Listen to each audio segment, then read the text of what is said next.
Ladies and gentlemen, first I'd like to thank our guest of honour and keynote speaker, Commander Steve Rockhouse, for both joining us and highlighting the important role that the police see us playing in safeguarding communities, businesses and individuals across the whole country.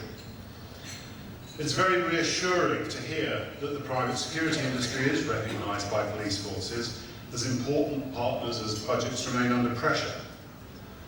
Unheralded by the mainstream media, the past year has seen BSIA members working together with police on many contracts, such as guarding the 8,000-mile route of the Olympic torch relay and the G8 summit.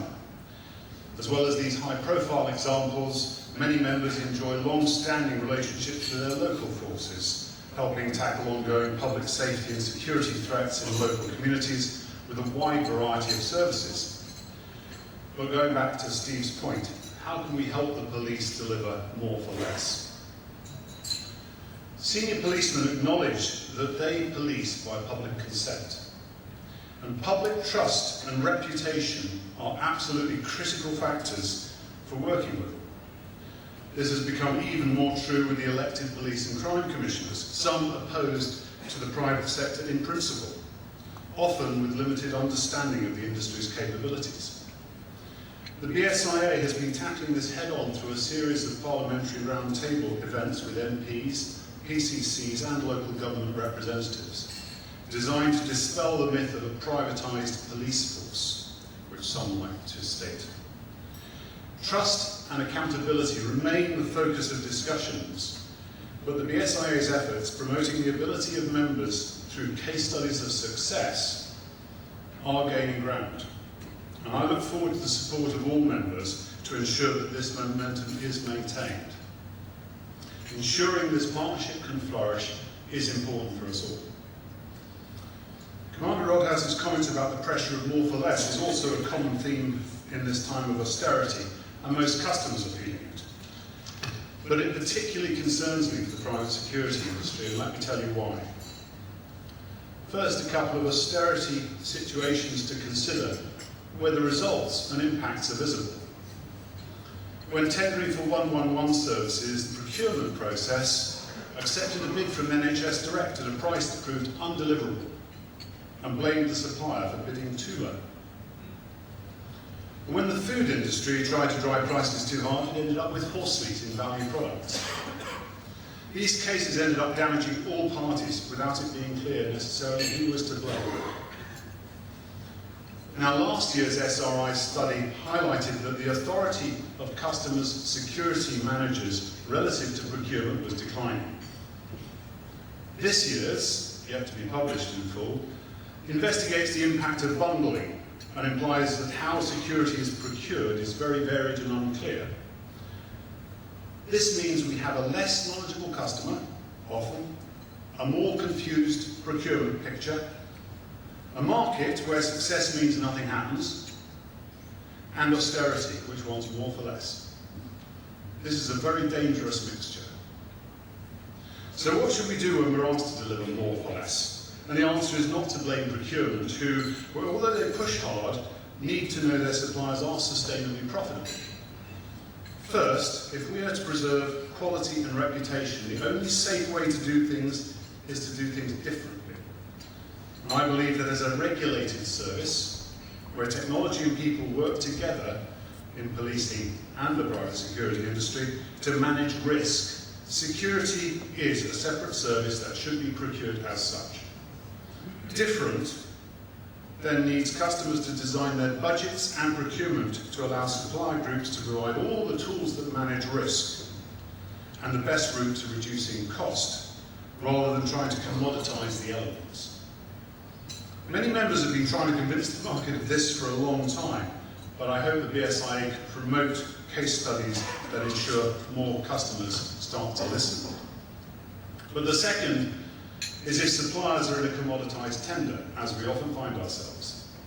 Here, suppliers need to be clear about what represents sustainable profitability, the changes that they will have to make to deliver lower cost as asked, and what operational and reputational risks this may create as a BSIA member, to ensure that they do not create a situation where they have to reduce quality of staff, or management focused to the point where they risked delivering horse meat, or declared that the tender was unsustainable. In private security, you only know the quality of service when it is tested, and failures hit reputation. In the face of austerity, we are pressed to reduce costs without always detailing how. The legacy of these decisions may not come out tomorrow, but over the next 3 years. And if we, as BSIA members, who are the benchmark for quality in the industry, do not resist competition based on reduction of quality of staff and management, we will never build a reputation and trust that we need to grow the industry. We must be proud of what we do and not undervalue it. From conversations with BSIA members across both systems and manpower sections, it's clear that we all need to improve our ability to express the true cost and value of good security to procurement, and to make sure procurement understand what sustainable profitability looks like. The BSIA will focus on the first of these, but individual members talking to their customers are the only people who can do the latter, and we must all be honest. In summary, I hope that by next year the industry will be celebrating an environment where sustainable profitability is better understood, competition is more focused on innovation, and our long-term reputation and trust has been preserved to allow growth through more partnership working with the police and other public service bodies in the future. I hope.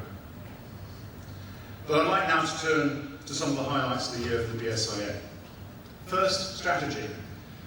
Last year, I pledged to establish a clear long-term strategy for the BSIA that demonstrated tangible benefits and commercial advantage for membership offered active participants.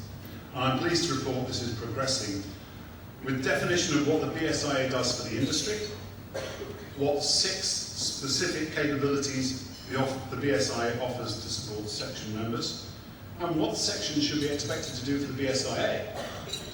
This is creating specific objectives that are being targeted for delivery by section. Second, financial stability. In a very challenging environment, I'm pleased to report the membership is still growing, and following an internal restructure, the association's finances are not in deficit. This has allowed us to invest in the first new IT infrastructure for almost 2 decades, and will improve targeted communications, bespoke updates, and personalised information.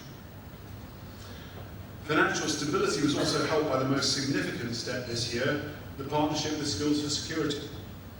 The consolidation in Kirkham House is already providing operational benefits for both organisations, although this was not the main objective.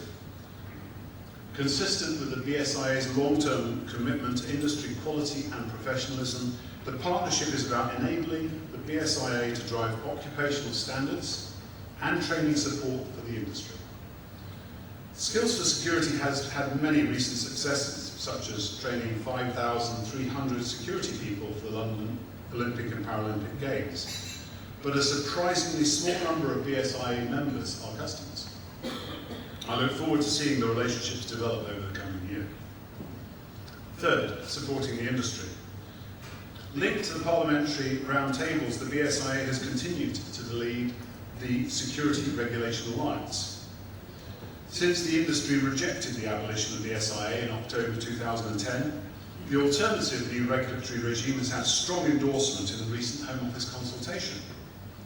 This will bring in business licensing, improving regulation at lower cost, and the BSIA is continuing to pressure the Home Office for the primary legislation needed to make enforcement effective. We hope to hear more very soon. On the product side, the BSIA has continued to work as one of a few trusted partners for the Home Office on the subject of CCTV. The association submitted a detailed response to the consultation on the government's CCTV code of practice and continues to work with the Surveillance Camera Commissioner and Home Office on CCTV issues. The association's recently published research into the number and scope of surveillance cameras across the whole of the UK has provided valuable, impartial information to many stakeholders involved.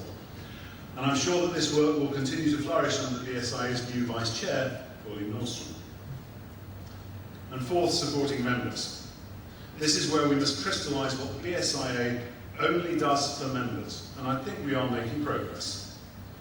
The member survey showed that best results come from the most engaged members, and the CBIT section continues to have excellent results from its Safer Cash and Safer Gems specialist services, both of which work closely with the police.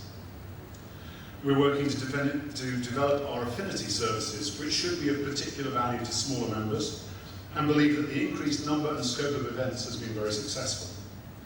Development of these services must be directed by the sections, and I look forward to an impressive new list of targeted services next year. The role of the BSIA as the sector's key representative body has never been more important as vocal supporters of professionalism, quality and value. Reflecting on the past 12 months, I believe the association has made a significant contribution to the industry and enhanced its ability to provide value to members.